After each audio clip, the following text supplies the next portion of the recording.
everyone. Welcome to the Basketball Blueprint. I got my co-host Rico. What's up, Rico? What's the word, baby? What's the word? You got it, man. We got a special guest. We got my nephew in the house, Coach Allan Hanson, one of the assistant basketball coaches of Southern Utah. He's the one, Rico, who made this uncle stuff started. He the one started calling me uncle, so now everybody call me uncle.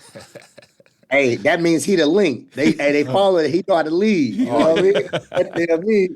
What's up, Al? What's going on, Nothing, man. Thank you for coming, man. Let's start it off with you tell everyone how you played for Coach Jeter at Milwaukee and how that all came about. Well, I played for Coach Jeter my sophomore year in college. From my sophomore year in college all the way throughout. So after my freshman year, Bruce Pearl played for him, and we went to the Sweet 16. Bruce Pearl ended up leaving, going to Tennessee. And Coach Rob Jeter, who I was very familiar with throughout my high school career, and one of my best friends ended up playing at Wisconsin. Ended up getting a job going into my sophomore year. So it was a relationship that was already there when he was coming in, and he did some great things for our team, and he's been a great father figure mentor for me ever since 2005. So that's how things came about with me and Coach Jeter. Nice. That's what's up, man. So, Coach, why don't you talk a little bit about, I know you guys went to the NCAA tournament when you was with Coach. So why don't you talk a little bit about that experience, what that was like going to the NCAA tournament? Man, that was an amazing experience. That experience there is what it's all about. And we had a great group of guys who were very, very close on and off the court. And Coach Jeter came in and led us to the second round of the tournament. We had a great regular season, great conference tournament. Then we drew Oklahoma coming out the gate in the NCAA tournament. We drew them down in Jacksonville, Florida, and that was a tremendous time. They had the big fella Book out, Everett, the point guard, lefty guard Everett, who was a killer, and we were able to beat them, which our team, we thought we could beat them coming in. We always had the Cinderella kind of mindset of we want to come in and from the year prior kind of expand off of our Sweet 16 run, and Coach Jeter led us pretty much there, and we drew Florida that next round. And whew, that was the first year back to back. It got real. It got real fast. And they had Horford, Joe Noah, Corey Brewer, man. They had a lot of size out there, man. And I think Corey Brewer at one point may have closed out from the block, and I was on the wing, and he may have blocked my shot from the three. That's the type of link we were kind of going up against. But it was a great experience. Drawing Florida in Florida, stadium filled with nothing but Gator fans. We gave it our best shot, but that was the start of Coach Jeter's career at Milwaukee, where he did a tremendous job. Nice. So talk about now, Al coached in high school in Milwaukee, and he coached a few pros. So talk about your coaching at the high school level, and talk a little bit about some of the pros you got right now that's in the NBA. Well, prior to coaching high school, I was video and Dobo for Coach Jeter at Milwaukee after I was done playing. I came back maybe for 2 years I was there, and we ended up going different direction after Milwaukee. And I got the head coaching job at Nicolay High School, which was a public high school. Suburban high school in the suburbs of Milwaukee, where was there for 5 years. Wasn't a whole lot of success at the program prior to us getting the job there. We were able to win a state championship in our third year there, which was huge. That team, we were pretty loaded.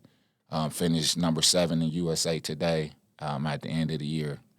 Got invited to the Geico championships, but our state association wouldn't let us go, so our guys were disappointed in that. But Jalen Johnson, who plays for the Atlanta Hawks, He was probably the biggest name on that team, along with Kobe Johnson, who's at UCLA now, transferred from USC. They're brothers. Today's his birthday too. Happy birthday, Kobe. Jamari Sibley, who's here with us, played a tremendous role. Was really good for us. And James Graham, who signed with Maryland out of that team. Those were probably the 4 high major guys we had on that team. And now we see Jalen Johnson, who is taking the league by storm right now. Hooping. Yeah, he's one of those guys who he can be the face of the NBA in 5 years. Agree. I will point out he's also a Clutch client. Yes. Lucas Newton is his agent. Yep, Luke, great guy. Luke, hope everything's okay with him in the LA Fires. Yeah, he's hanging in, man. I've been having touch points with him. We're in communication, so he's hanging in there. But it's been rough out there, man. Yeah, that's got to be tough. It's got to be tough. Yeah. So, Coach, why don't you talk about, because I know, after that, I know you were at Western Illinois, and, why don't you give us the path of how you ended up at Western Illinois and then SUU?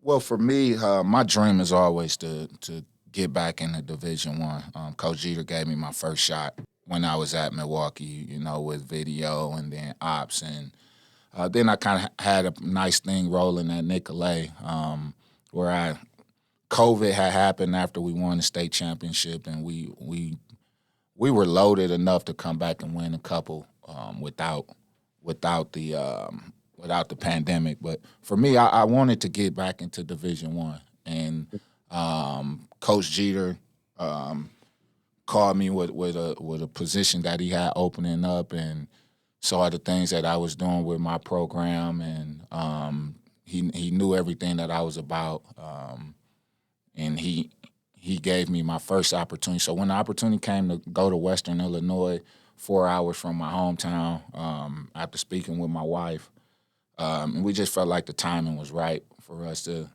make a move. And if the opportunity was going to come, then that opportunity with Coach Jeter, who there was a lot of familiarity with, or played for him, I knew his expectations, and most important, I knew the type of man he is. So I felt that opportunity I had to make that jump on. Love it. How you convinced the wife to come to Southern Utah? Man, Utah. Well, the hardest part was for her. Well, Macomb was a great place, but it wasn't an ideal place for me to raise a family. We had been in Wisconsin our entire life, so we were close enough to home. So we didn't feel too far away. But at that point, after being at Western Illinois for a year, and we knew the opportunity to come out here with Coach Jeter and to continue to, gain our experience and get our feet up under us, and looking for my ultimate dream to be a head coach, we knew coming out here with Coach Jeter was the best move. A great place, a beautiful place. It was new for us being on the West Coast, though, so that's been a big adjustment for us. Yeah, you gotta have man, your wife, your spouse, gotta be supportive, man, especially in this business. And shoot, my wife kind of helped me get back in the business because I was doing high school and I wasn't even tripping. And she was like, I think it's time for you to start making that college move. And I was like, huh?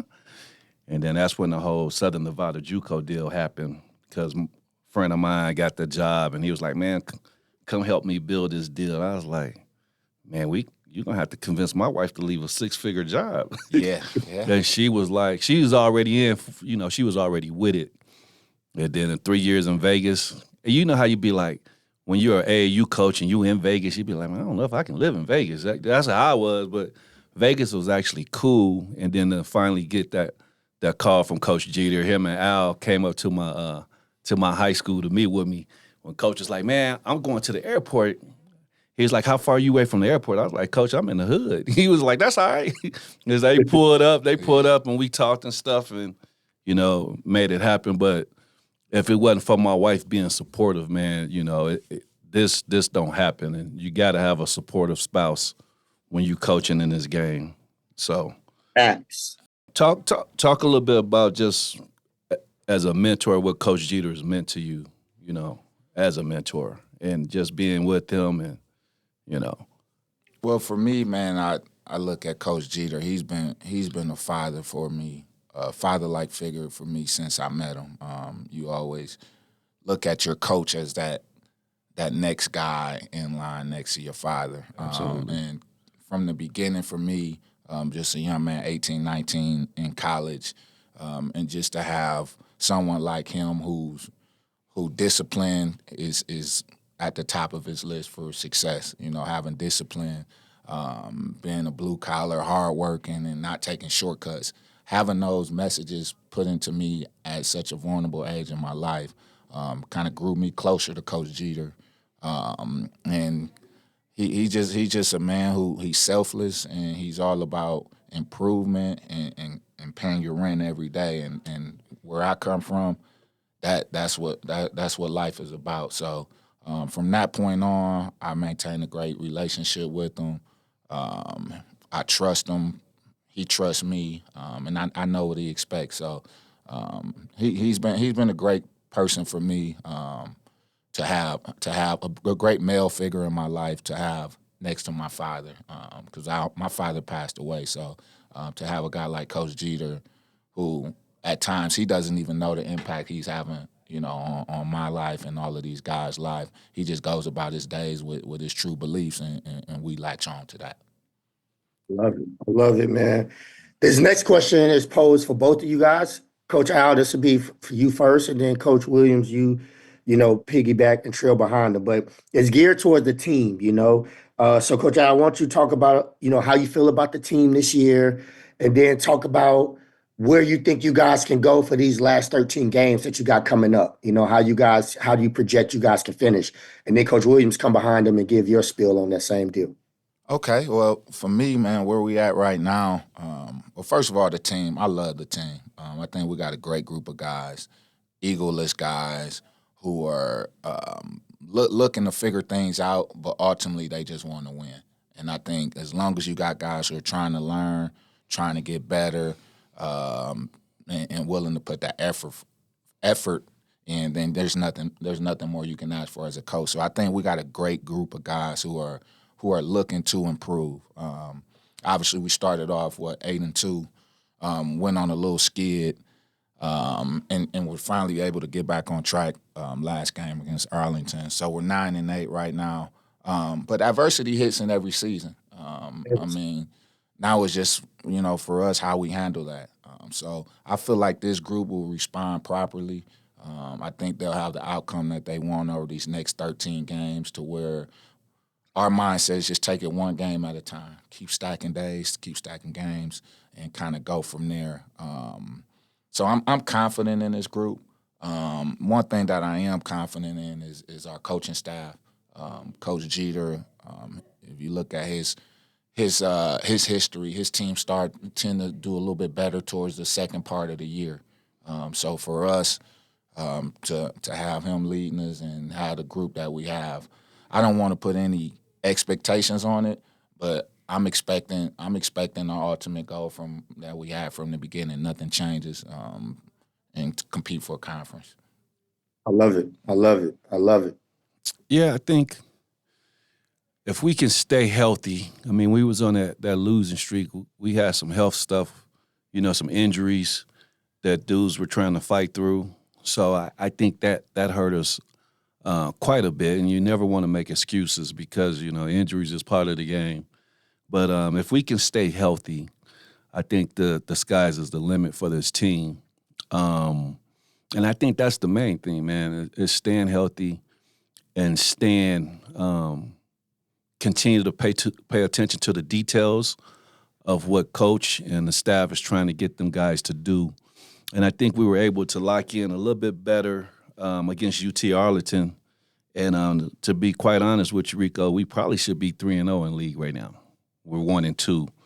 We had our chances at Grand Canyon, and we definitely had our chances at home against Tarleton. So the main thing is, being focused and staying hungry and, staying healthy, is the main thing. I think these guys are hungry.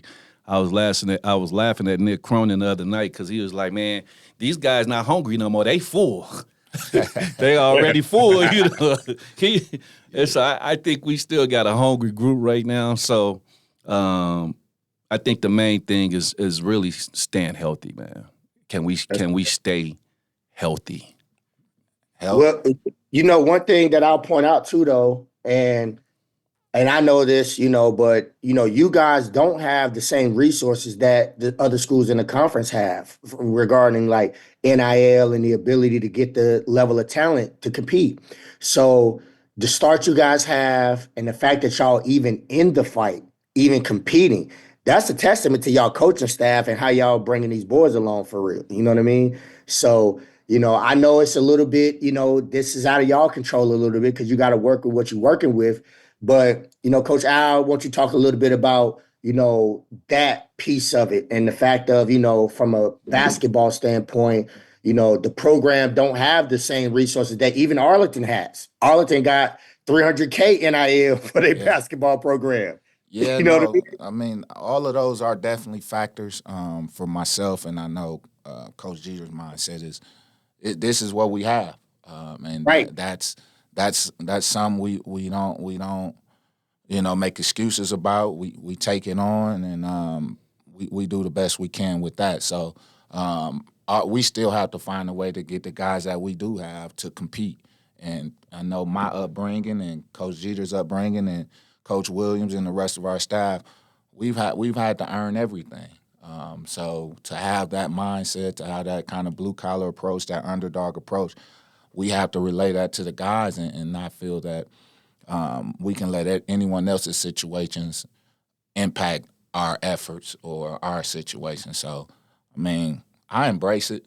I embrace it a lot, and it puts a chip on our guys' shoulders, and when we go from there. So, that's a question, Rico, for Jonathan Smith too, for the when we start at 9:30. But and think about that, right? Think about what we don't have, and think about the talent we still was able to get. Don Ford is really good and balling. Jameer is balling. Tavy Jackson is balling. Sibley been playing well. JT Langston's coming along. Malik, we got guys who are coming along, and those dudes realize what other people have, and I think that's what keep them hungry. And so I would say, man, like our coaching staff have done a pretty good job, and I don't know if people realize that because you know how people are. If when you're winning, everybody good. When you're losing, everybody like they don't know what they're doing. So, but when you look at when you look at everything, we have done a fairly good job in getting the guys that we got. People like Don Ford had a chance to leave us last year. He got offered $90,000 to a couple of schools. And so I think that's a testament to that kid's loyalty to Coach Jeter and the staff, and his teammates. And of course, I think it helps that mom and dad can get to see his last year. And, for some kids, that's more important than chasing the money. And the way he playing right now, he going to make that money up on the back end. So, and if he keep balling and Jameer and Tavy and, Sib and JT Langston, because that fourth spot, we need them two to come on with it. Some special things are going to happen for this group, man. So I think it's a testament to our staff that we still able to get some talent here and still be where we at and having a chance to compete for a conference, for a conference championship and compete in the conference tournament when it's time to roll in that. So, nephew, talk about how it's been with the staff, man. Like, us as a staff, we got we're pretty cool with each other, and we get along.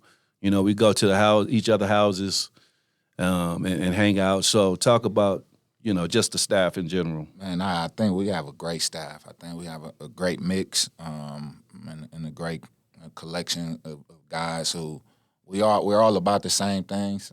Once business is business, but I think most importantly, we've grown together pretty fast as far as using that word of family. And we are like brothers to each other. Coach Donald is who I refer to as Unc. He's that wisdom guy. He's that veteran guy. He's that guy who keeps everybody all right. He's experienced. He's experienced, and to have a guy like that along with Coach Jeter, it helps us a lot. But I feel like we got a great mixture of personalities. We get along very well.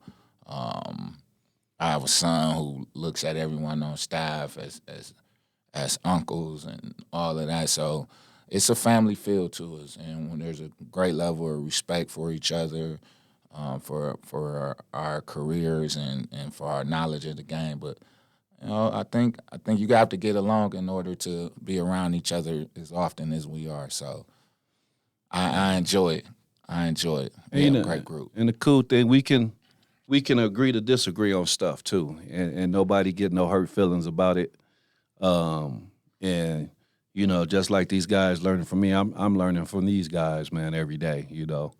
I lean on Al and Coach Gut and T.O. and Braden, So I think, we can talk about things and we can agree on stuff and we can disagree on stuff. And Coach gonna always disagree on some stuff because that's just Coach being Coach. But I think that's the cool thing about this group. And like I said, I think we stay healthy, man. We're gonna make a run at this thing. So. I love it. Coach, you on social media? What you got? I am, man. Where we can follow you at? I am. I'm on X. I don't use it as good as I probably should, man. Like I'm one of them guys who I just need to be better at it. But I'm on X. It's at Allan_Hanson 12. You can see me on there. Instagram is probably my primary social media avenue, and that's just Al Hanson 12. Those are two primary things that I'm on, kind of just scrolling throughout the day, checking things out. I'm not really a big post guy or anything like that, but I post about a little something here and there, maybe a Packers win, the Bucks win, the Brewers win. Okay. Something to rub it in, so Uncle Donald can remember, what town in the Midwest is the best. There's levels to it, baby. There's levels to it. So. That's why the Packers getting ready for the draft with us. Hey, we'll be all right. Hey, Rico, the crazy thing is my wife is a Packer fan, so I get it. I get it at the office, and I get it at home. Mm-hmm. She not as bad with it, but so it's funny. He mentioned his son, so Lil Al, he be running the household. That's who run the household over there, Lil Al. He's man. A Packer fan. I'm gonna buy him some bear stuff for his birthday. No, you're not. So get him a bear. I'm gonna get him a jersey, man. A Swift jersey or something like that, man. Maybe a Keenan Allen jersey, Hey, with Uncle D, at home when the Packers play the Bears, he got to sleep under Packer sheets and comforters all the whole week when they lose. So I appreciate the wife for that one. We gotta get some video of that shit. We won the last one though, so Packer fans ain't gracious losers at all, man. They start talking about love and all that stuff. They forget Brett Favre didn't go to the Super Bowl right away, or Rodgers. So, hey man, Favre. I love Favre. So, man, we got Seattle on Saturday there, and we leave on Friday. So. Hopefully people will watch us on ESPN Plus. That game is at 5:00, I believe. And so Seattle's pretty good. And so we're looking forward to that game and seeing if we can get a road win, man. We need to get back on the mix and winning some games on the road as well. So yeah, we're 6:00 Mountain Time. Yeah, 6:00. Yeah, 6:00. So you got to tune in, Rico. Tune in. I'm watching, man. Y'all got to get this dub, bro. Get this dub. We got to, man. Who got the scout? Who got the scout for the game? It's T.O. T.O. got the scout for this one. So. Yeah, okay, well, if we lose, I'm blaming Tennessee. I'm calling Tennessee. Nah, man, we got to get back we got to get the 500 in league and kind of go from there. But I feel good about this group. I feel like this group they want to do some things, and then they're increasing their level of players on an effort point. So that's all we can ask. All right, man. I will see you in practice at 11 o'clock. Appreciate you being on with me, nephew. Thank you. I appreciate it. All right, my man. All right, thank you. Okay, We'll Coach. be Later. we'll be Appreciate back. you, Rico. Thank you. Hey, everyone. Welcome back to the Basketball Blueprint.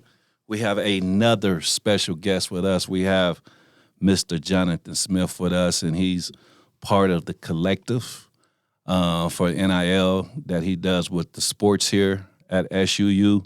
So welcome, John. Hey, thanks, man. It's great to be here. Man, so we're going to open up a question for you. My first question, I got two questions for you. My first question is, tell the people where you're from. Man, I'm from around. My dad was in the Navy. Okay. So every about a couple years, we were uprooted and moving around. Okay. But most of my time growing up, elementary school, middle school, up through high school, was in the Bay Area. Oh, wow. Okay. Monterey Bay, so south of the Bay. Okay. But, Carmel, Pebble Beach area. It was a good place to grow up. Not a lot of kids in that neighborhood, but we got creative and had a good time there in Monterey Bay. And then we moved out to Cedar City, Utah. My dad retired from the Navy, and I went to most of high school here. Okay. And I've been in Cedar City on and off since. So it's been 30 years. Oh, wow. Since I didn't know you had no Bay Area roots. I coached at San Jose State for 10 years. There you go. So, yeah. I know that Monterey, Carmel area well. For sure. It done got quite expensive up that way, too. Oh, yeah. Well, now you know why we're in Utah. Yeah, they don't mess around up there. Man, it is expensive up there. Yeah. Beautiful country, though. Absolutely. I mean, it's beautiful. Yeah. That Monterey, Carmel, San Jose, Santa Cruz. Yeah, Santa Cruz. Mm-hmm. That drive to Santa Cruz, though, boy. Ooh.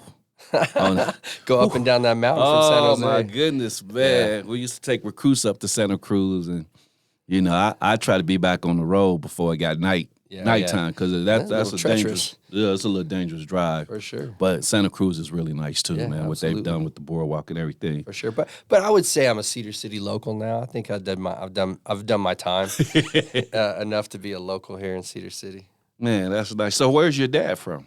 Pops is from Nebraska. Oh, you're from, Midwest. Okay. Yep, and he moved out to Utah when he was a senior in high school. Oh, wow. Okay. And then my mom's family's all Cache Valley. Okay. Like, walked across the plains and stopped in Cache Valley. You know what I'm saying? So they've been there since it was started. Yeah.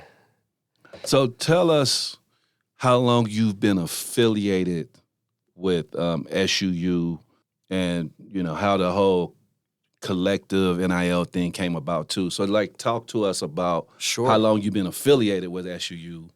And I know you have been here before you was doing the collective and NIL. Yeah. So talk about that and then lead into how you got involved with doing the collective and the NIL. Sure. Well, look, I've been an SUU athletics fan since I was about 14 years old. Okay. So we moved here my freshman year. Freshman year had started, and we moved in, and I mean, I was hooked right away. Basketball was popping off, and everything was good there. And we had like Sean Allen and Donnie McDade and Shaggy Burrell and all those guys back in, man, that was probably 90, 93, 94, maybe 95. And watched basketball, watched football, growing up through the high school years. And then I went to 1 year of school here. Okay. I'm a little bit of an entrepreneur. My background is in business. Okay. And I had started a company when I was in high school that got a little big real quick. And I thought I was big for my britches. So I dropped out after my freshman year, made some money. It was good times. And but my affiliation with SUU is really more as a fan. Okay. And then I got, further years down the road, I owned a couple businesses in town, and so corporate sponsorship and helping out that way. And as far as how I got into forming the collective, early on when the NIL talks were going on, and it's before the NCAA had passed the legislation to go ahead and allow NIL. Right. Eric Levitt and myself and his brother Mark, we'd been talking about this subject and kind of watching things as it went. And as soon as they said, "Look, NIL is something that is something that they're going to allow," we thought, what a cool opportunity to help SUU out. So we created the collective pretty much as soon as collectives were able to be done. Illegal. Yeah. You know. So, and we went about it a unique way. We set up our organization as a 501c3 nonprofit group. So when we bring in donations, they're tax deductible to those that are giving. And then, name, image, likeness is an interesting world. I think the intention of NIL and what reality of NIL is now is so far apart from where it started to where it is. Absolutely. NIL was, supposed to be, hey, a player can use their name, image, and likeness to have a sponsorship, right? I mean, the reality that is, was the reality. That's the reality of it. Now it's like, hey, this is part of a scholarship stipend, and we're gonna do this, and the NCAA's picked up on that. We'll talk about that, I'm sure, later in the show. But we started as a nonprofit. It's done really well. We've grown it. I've been involved now for almost 4 years.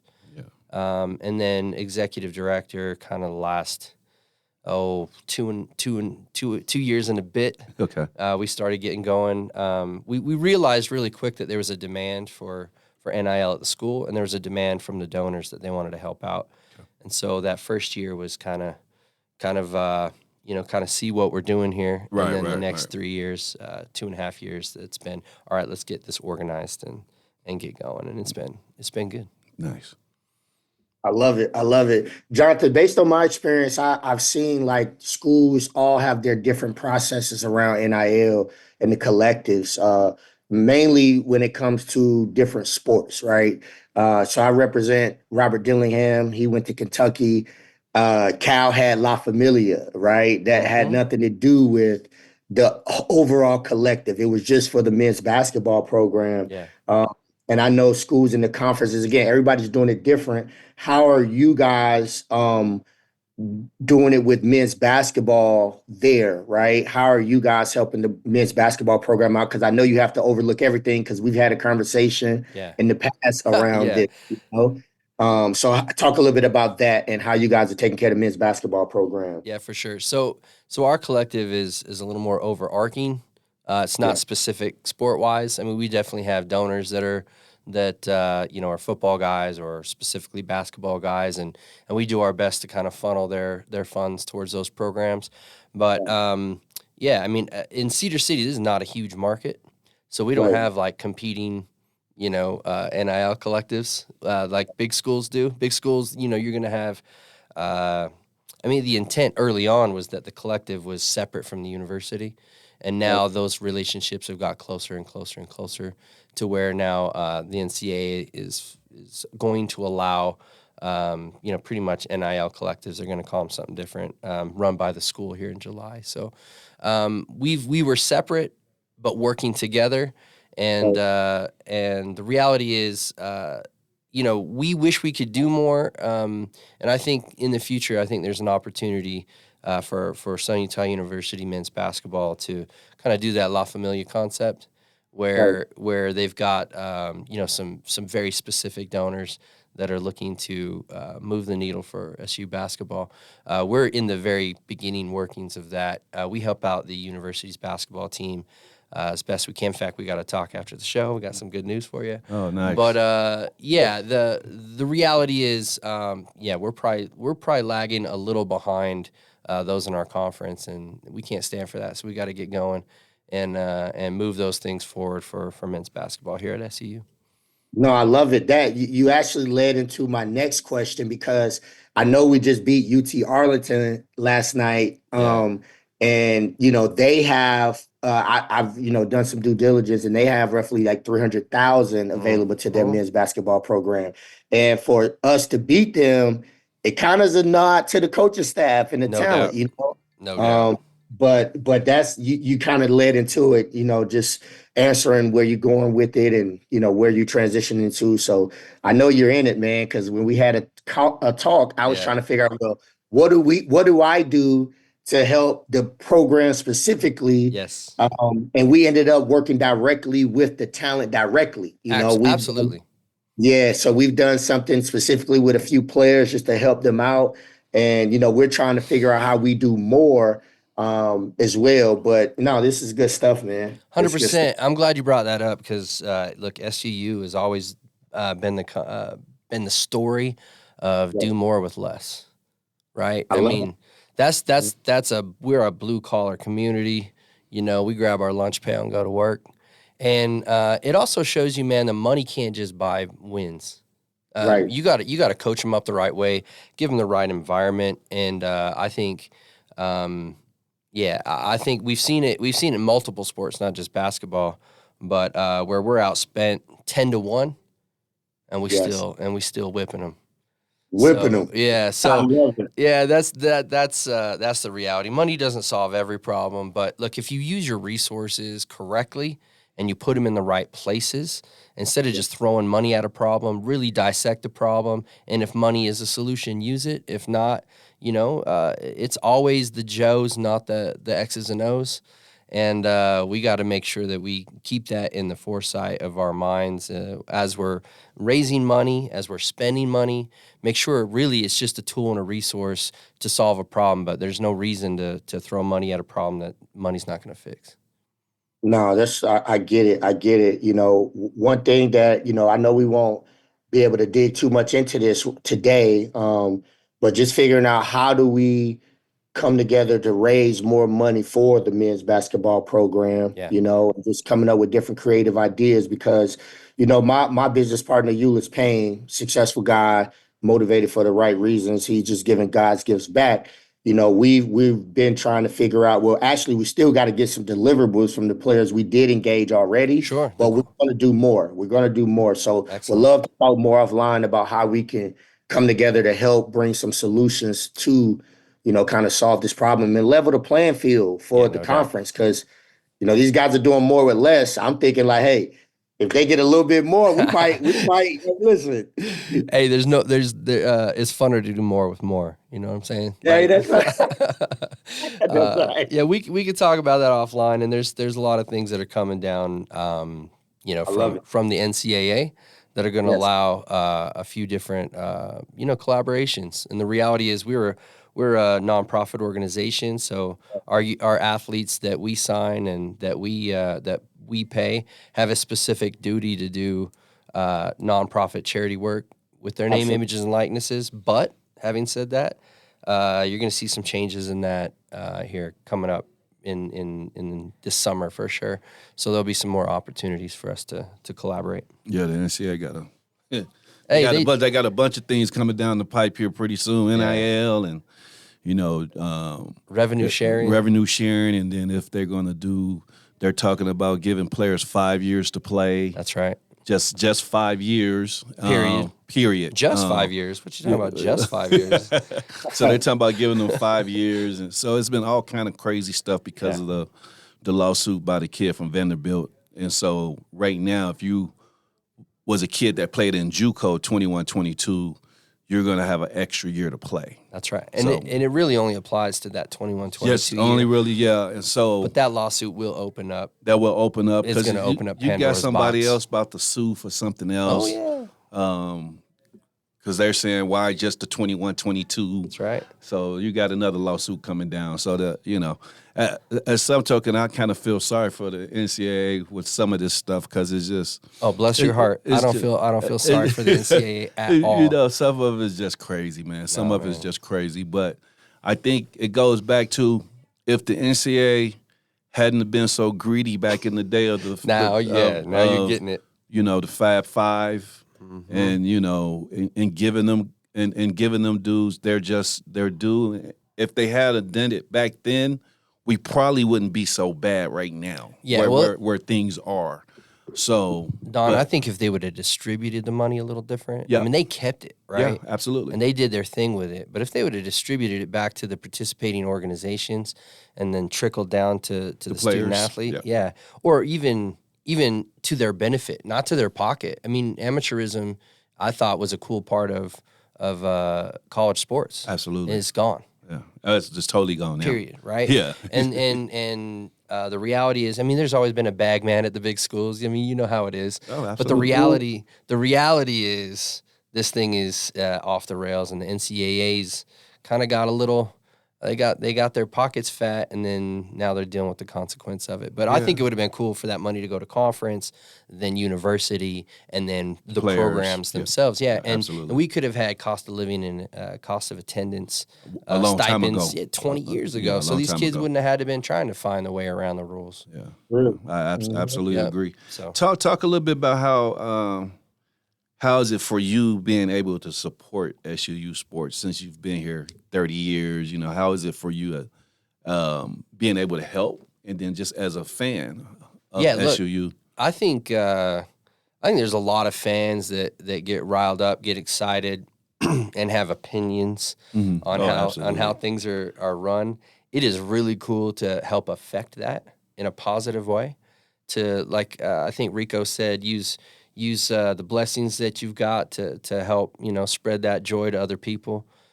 So there's a point of giving that's really satisfying, but also on top of that, being, especially in my role, dealing with coaches, dealing with players directly, figuring out that your substance that you're giving is really helping a kid get through not just the athletic side but the academic side, getting that degree. And in this day and age where you can hop around and go to 4 different schools in 4 different years, it's going to be hard to graduate. These kids gotta realize, when you transfer, there's some potential negatives to your academic success there. So, but no, I really enjoy my association with the coaches and the players and the administration here at SUU, and then seeing the firsthand effects of what applying some of those resources, applying some of the generosity of the community, and seeing what can happen. I'm a big fan of organizations. So one of the reasons I was having this conversation with another coach of another sport, we won't talk about it, but he's all, why do you get so involved? I said, I love organizational success. Absolutely. I never played football. I never played basketball. I mean, God made me to play golf. I don't got muscles. I don't have all that, but I love watching organizations succeed, and the things that are kind of universal. Right, you need solid leadership. Absolutely. You need a really simple plan that can be executed from the top to the bottom. You need some resources to do your thing. And so, man, I just love to watch. I love to watch and be a part of organizational success. Well, I want to make sure that you and Mark and Eric Levitz understand that Coach Jeter and our staff, we really appreciate you guys, man. Yeah, we feel the love.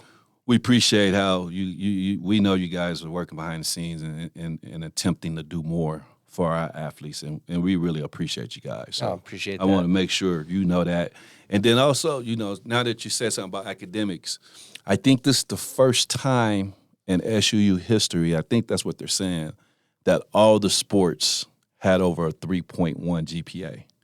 Like all the sports in SU had over a 3.1 GPA. That's phenomenal. Which was kind of cool for us. And we got 2 that graduated already. Don Ford got his bachelor's degree That's right. in December, and Jameer Simpson got his bachelor's degree in December. We wish they would have held him one class, because it messed up his Pell Grant check. That's right. Yeah. But we got 2 that just graduated, man, in December. So kudos to both of those dudes. And look, it is about ball. Look, we gotta call it what it is. These kids are here to play basketball, but the reality is, when basketball is done, and maybe some will go on and make some money, in Europe or the NBA or wherever. Yeah. But man, their time here, they're going to look back in 20 years. They're going to remember their teams and all the games and all that. But hopefully, they're doing it in a 3-4 bedroom house with 2-car garage, Right. because they went and got that degree and figured out and pulled out of their sport, their athletic experience, some life lessons that help them on the way, and get that degree in communications or finance or whatever that helps them for the next 50 years after they're done. Yeah, it's funny because now, we got 13 games left, and hopefully we go on a real winning streak here into the conference tournament. But the crazy thing, Rico, we got to worry about Jameer next year, Right? because he's playing so well. Like Jonathan said, guys are, and that's the one thing I love about what Dom Ford did. He had offers of $90K. From a couple of different places, and he decided he wanted to be back here, and I think some of that too is mom and dad 2.5 hours away, right? And but he's a pretty loyal kid, so that and he's playing the long game, right? I mean, you got to, if you want to play after college, right? You got to be in the right situation. You got to be in the right situation. You got to score. 18, 20 a game. Yeah. Some of these places that are offering you that money, you might be depth. You're not going to get the tape. You're not going to get the reps. You're not going to get the minutes on the court. I think Dom's smart. He can come and be the star here so that he can make more than that in years to come because he was smart about it. Yeah. So it's crazy, man. Like I said, it's everything is a work in progress, and I know. John and Eric and Mark, man, there's a lot of us. I mean, those are the 3 names we're talking about. But I know there's others that's helping. I just wanted to point that out. There's a lot of people out there. Chris over at Rolling Thunder, and I mean, the list go on and on. Actually, the guys got a deal today where they're doing something with Culver's. Excellent. Today, them in the women's basketball. That's perfect. So there's a lot of support in the community that are willing to help out for men's basketball and other sports as well. So, yeah, absolutely. You were talking about retention. You were talking about how, hey, we got a couple guys on the radar. So just for the folks that are listening, we have two main priorities and 2 main goals at Thor's Hammer Collective. Mm-hmm. The first one is retention. Absolutely. Okay, that's our first priority. That's to keep those that came to and committed to us, taken care of to the point where they like a Dom Ford or others that have been through to stay and be here and be. We're not buying anybody a house. We're not creating generational wealth, right. With our NIL deals. But hopefully, we're making their time here, comfortable and worthwhile, so that they can stay and continue their path of success. That's the first goal. The first goal is retention, and then the second goal is a little longer play. The second goal is to create an atmosphere in our athletic department and in our teams that attract talent. Right. Absolutely. So when you go on the recruiting trail and you talk to a kid, hopefully he's heard about SUU. Hopefully he knows that there's an active collective. Hopefully they know that it's a great environment to be in. Right. It might not be the big flashy, but it's a cool environment to come play your college basketball at. And so that's our second goal, and that might take a little while, to grow and I think there's a lot of great success stories that come out of small colleges. Absolutely. That come out of great communities. I mean, Cedar City's a great community. It is. It's a great place to live, and it's a great place to come get your education. But we want people to know what our priorities are: retain talent, and then attract over a long term the kid that wants to come to a place that he knows is a lot of fun and there's a little resource for him. I think that's what makes Cedar City attractive for the Vegas kids. Mm-hmm. So we got 3 Vegas boys right now with Don Ford, Tavy Jackson, and Lorenzo Abelar. So and so when we're in this recruiting process and we're looking at the portal or even maybe JUCO, CSN, JUCO is doing really well right now. that the Vegas kids become a little more attractive because it's only 2.5 hours away. Well, two to 2.5, depending on how you drive. But I think that's why we've had a little success in Vegas. Oh, for sure. Because it's so close. Vegas has always been under-recruited. It's probably on the spotlight now, but Phoenix is the same way, big metropolis. You know, there's only really 1.5 schools down there. You know, anyway, I'm not going to get into ASU, U of A, but there's 4 or 5 million people down there, and they got good high school basketball, but it's not a big, as big a recruiting ground as other places like LA. I mean, obviously Los Angeles, California, and all those places are big. But even in the state of Utah, I mean, there's some hoopers that come out of here. Some good talent in Utah. For sure.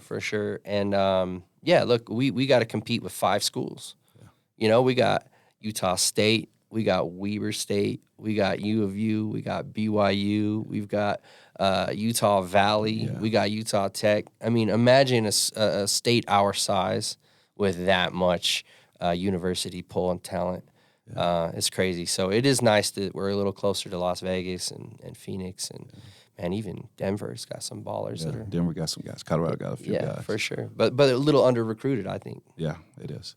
So anyway, we're in a good spot. We're in a good position, I think. I love it, man. I got to come get you on that golf course, Jonathan. You probably tear me up right now, but as I get back in the groove, baby, I'm going to compete. That sounds good, man. We'll make that happen. And so I just, I know, man, you had talked earlier about, you noticed, we were just talking about this in general, Jonathan. He was asking me, like, he noticed, like, certain schools, and a lot of them are doing it in our conference, are giving all their players some type of NIL money. Mm-hmm. And so, and I told them we were doing the same for a lot of guys, that we helped out some guys with some NIL money, and and it just, and it is what it is. You're gonna have your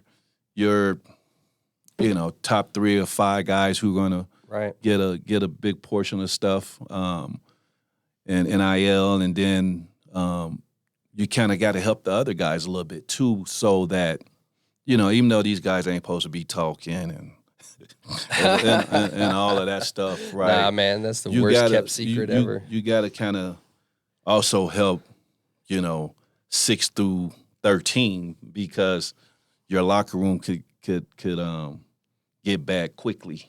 Yeah, you got to be careful. For sure, you got to be careful. But you can do that in a lot of ways. I mean, there's a lot of resource that can go into this. You and I might not see eye to eye on that, but the reality of this is going back to resources. Mm-hmm. Scarce resources have to be applied at the bullseye level, right? Like, you can't just throw it up and see what sticks. So I'm a little more focused on those priorities that we have, which is attraction of game-changing talent, and then retention of game-changing talent. And I think you're going to see, Coach, you're going to see a few different things changing here real quick. With the advent of the universities being able to raise their own, we'll call it NIL funds. It's not NIL. It's really just an extension of scholarship money, I guess you want to call it, revenue sharing, however you want to call it. Them having more control of that, them having more opportunity to fundraise for those things where they haven't really been able to fundraise for that kind of stuff. I think you're going to see the whole landscape of NIL change and what it means for an NIL deal. Like I told you before, NIL specifically was for, athletes that had recognition. Right. So that's what it was supposed to be. Yeah, your 13th guy on the bench, man, he's probably not going to be the best spokesman in town because he's the 13th dude on the bench. Right. But that number 1 guy, he's going to go to Culver's. He's going to, people are going to know who he is. He's been in the media. He's earned that right. That right. Exactly right. And I'll tell you one thing too, and this might be a hot topic we can talk about, but hey, these kids, they want the money, right? They want the money. Families want the money. Absolutely. Welcome to the jungle. Let me tell you that. Because if you start opening, hey, I want to be treated like everybody else, you're going to start getting treated like everybody else. And some people are like mad about contracts. They're mad about this. They're mad about that.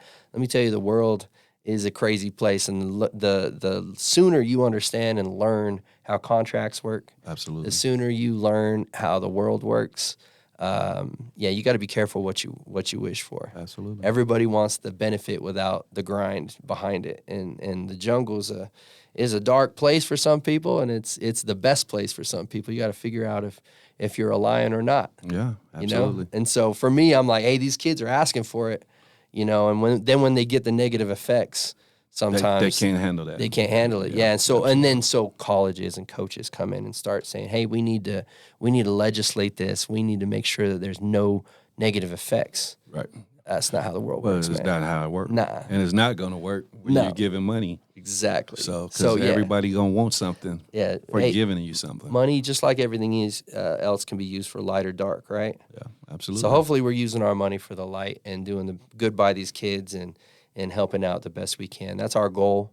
Our goal is to be additive. That's what we tell Doug Newth, the athletic director here. We're here to help raise the level of athletics here at SUU, and we do not want to be a detractor or somebody that is dragging down a program. Right. We don't want arguments. Right. We want kumbaya. We want solutions. Yeah, we want solutions. Yeah, and I think so far so good. Nice. Have you guys have discussions on how you're going to help the school with collective NIL now that it's it's kind of going that way? Explain that a little better.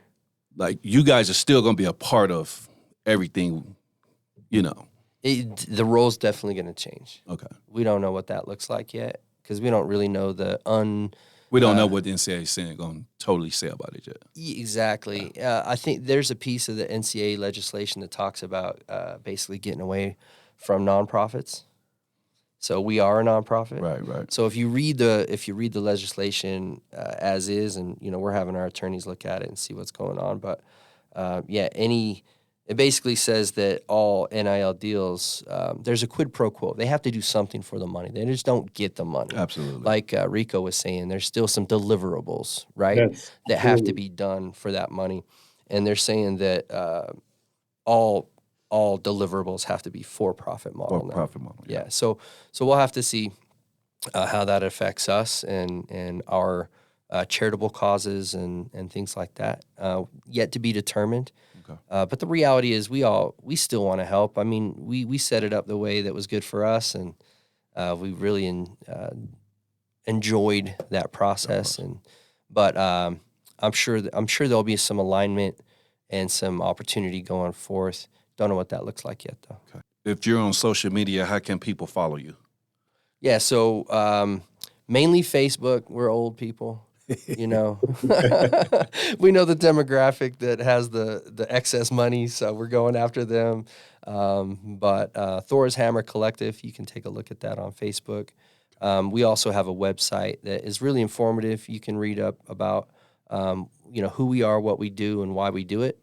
And that's thorshammer.co, not .com. It's .co, and that's you can also donate and give there. You can select on the drop down menu.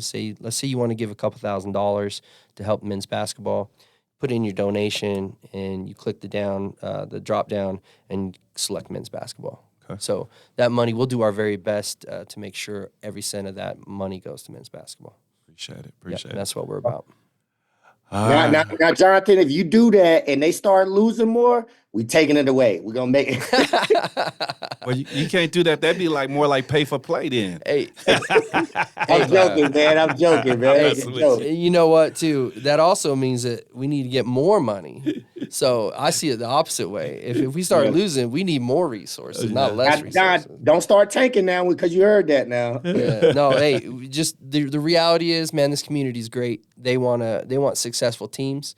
They want to be a part of building those successful teams, and I think that's the reality. We've seen down times, we've seen up times, but we want to make sure we limit the down times and create more up times.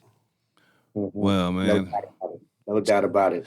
Jon, I appreciate you being here with us on the Basketball Blueprint. Absolutely. Like I said again, everybody, we play Saturday at the University of Seattle. 6 o'clock p.m. So on ESPN Plus. So please watch it. And we will see you guys next week. Thank you.